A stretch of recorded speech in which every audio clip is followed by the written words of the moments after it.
Naturalhealthcare.ca, Canada's guide to complementary and alternative healthcare.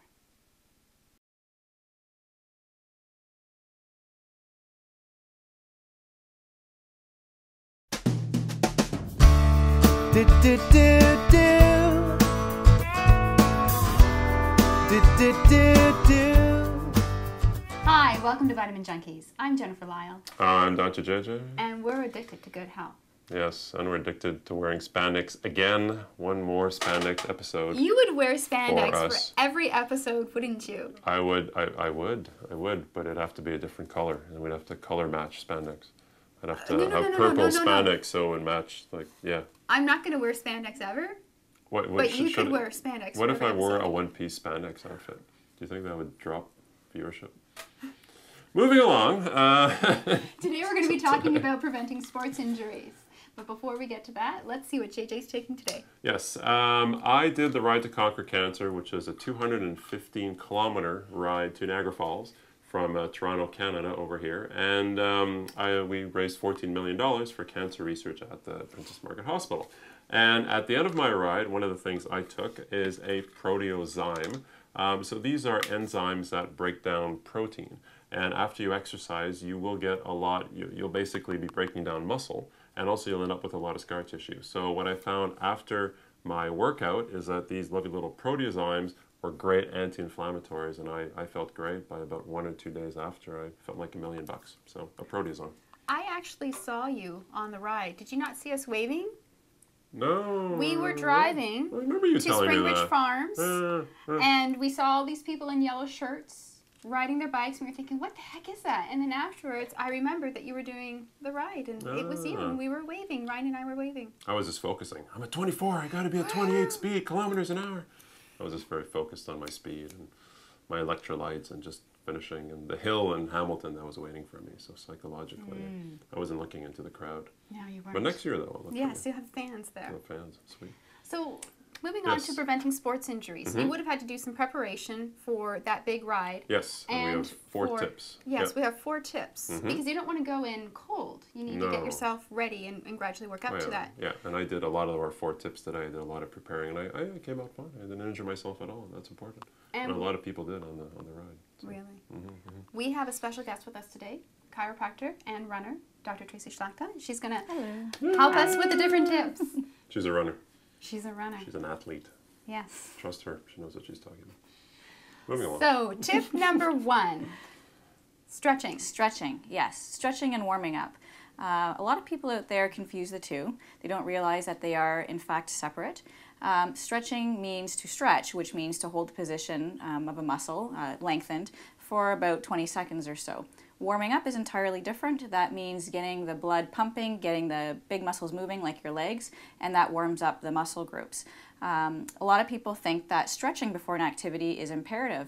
In fact, there's a lot of new research coming out that's suggesting that, in fact, stretching after your activity is more beneficial than before. You still need to warm up before your activity. You can warm up by doing the activity you're going to be doing to a lesser degree. You can march on the spot, you can walk around the block. If you're at a gym, you can go for a nice walk on the treadmill and get the heart going and get the blood pumping. And you can do some light stretching, but reserve the heavier stretching for after the activity. Oh, wow, because when I used to play soccer, we used to do stretches for about 15 minutes. And so now we should have been moving that to the after the game. That's what the research is suggesting. That's interesting. What's the second tip? Second tip. Gradually increasing your training. Exactly. Thank you. Yes, as you know, knowing your limits. I think that really says it all.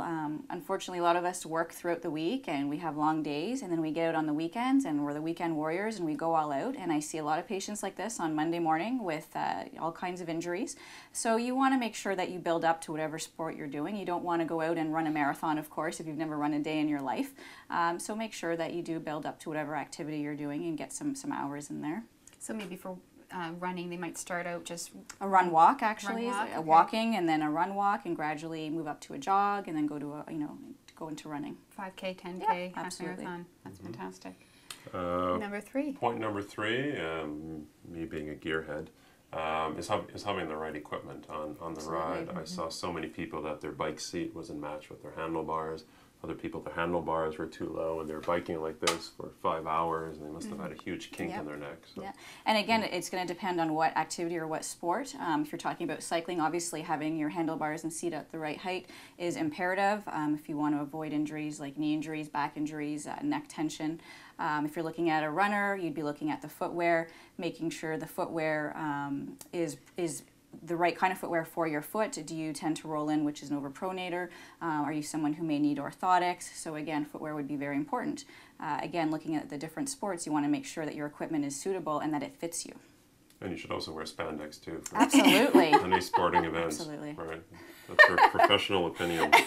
There's studies on spandex too. We can edit that Somewhere. out, Tracy. We can edit it out. Check future episodes. We'll find that. And the fourth tip is to supplements, definitely. So you would take supplements to help prepare you for the race, so to boost your energy, and supplements after. So for muscle spasms, magnesium, great for muscle spasms, proteolytic enzymes, which I just spoke about, glucosamine sulfate, MSM for any kind of joint cartilage issues. And there's a long list of things you could take. Even some topicals. Some of you have probably heard of products such as Tramiel. There's a lot of things definitely you could take after the fact. Tramiel. Yeah, Arnica cream, which is Tramiel. Yeah, works like a charm. So. Perfect. So there you have it. 4 tips to preventing sports injury: stretching, gradually increasing your training. Know your limits. Know your limits. 1 and 2A, 2B. There we go.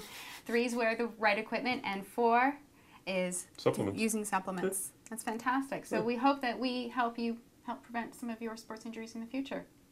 And if you are looking for a chiropractor to help with any adjustments once you do get injured, or even to help prevent those injuries, or for a naturopath to help you determine the exact supplements to take, you can find both these practitioners by clicking on the Find a Practitioner link on our website, www.vitaminjunkies.com. And while you're there, don't forget to join the addiction and sign up to receive notifications on our weekly podcast. Yeah, I would see her as a chiro. She's got great pipes.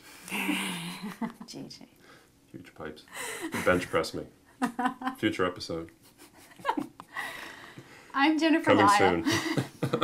I'm Dr. JJ. Good, I'm Dr. Schlachta. Thanks for having me. Continue the addiction to good health. Do, do, do, do. Do, do, do, do. Do, do, do, do. Do, do, do, do.